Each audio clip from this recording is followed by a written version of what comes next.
બજારમાં રહેવાવાળાને તો વરસાદ આવે એટલે માહોલ બની જાય. વરસાદ એટલે ખુશીનો માહોલ, ફરવા જવાનો ટાઈમ થઈ જાય, પહાડોમાં જો આમ જો એટલે આપણે આવીએ કઈ આપણે કેમ્પિંગ જ કરીએ છીએ.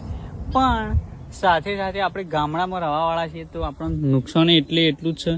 જો કાલે આ બધી ઘાસચારો લાવ્યા છે એની પથારી પડી છે એ તો બરોબર છે, આ ટાંટિયાથી ઢોકી હતું એટલે. પણ જો આ બધું હવાઈ થઈ ગયું છે. આ સાઈડ જો અમારા કાકા આવ્યું આ બધું તો પેલી સાઈડ અમારી ઢોકી છે. પણ ચોમાસના લીધે એટલું લોસ છે ને ગાઈસ કે કોઈ કીધા જેવું જ નહીં. આપણે તો બરોબર કે આપણે વાય નહીં ગાઈસ ઘાસચારો, પણ જેને વાય હોય ને એની જેવી હાલત હશે. કારણ કે 22 રૂપિયા વેચાતા પૂરા 10 રૂપિયા લાવવા પડે. કારણ કે પેલા પડે ને 10 રૂપિયા લાવ્યા છીએ અમે.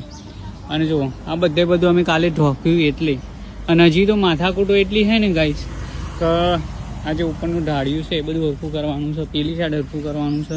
પછી આ જે પોણી ખરું ને એવું આમ વહેતું બધું ખરું ને આખા અમારે મેલ્લાનું ખરું ને હોય થઈને આમ આવે છે તો એ હરખું કરવાનું.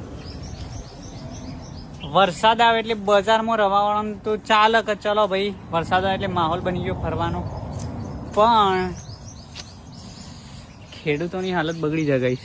જુઓ આ બધી આ તો માથાકૂટો બરોબર, આપણે તો વાવતા નહીં એટલે આટલી જ માથાકૂટો. જે વાવતું હોય ને એને જે આ 20 રૂપિયા જે વેચાવાની હોય ને ચાર એ અત્યારે 10 રૂપિયાના જે બાકી રહી જાય ને એને તો 5 રૂપિયા કોઈ લેવા તૈયાર નહીં હોય એવી સાર થઈ જઈએ છે. આપણે તો લાયા છીએ 10 રૂપિયા, 14 રૂપિયા અને 18 રૂપિયા અલગ અલગ ઘાસચારો લાયા છીએ. અને આવી હાલત છે કિસાનોની. તમારું શું કેવું છે ગાઈસ આ બાબતે કોમેન્ટ કરજો.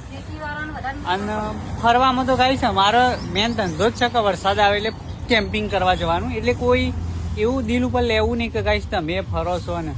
પણ ગાઈસ એ મારો અલગ ધંધો છે અને આ અમારું જિંદગી છે ગામડાની.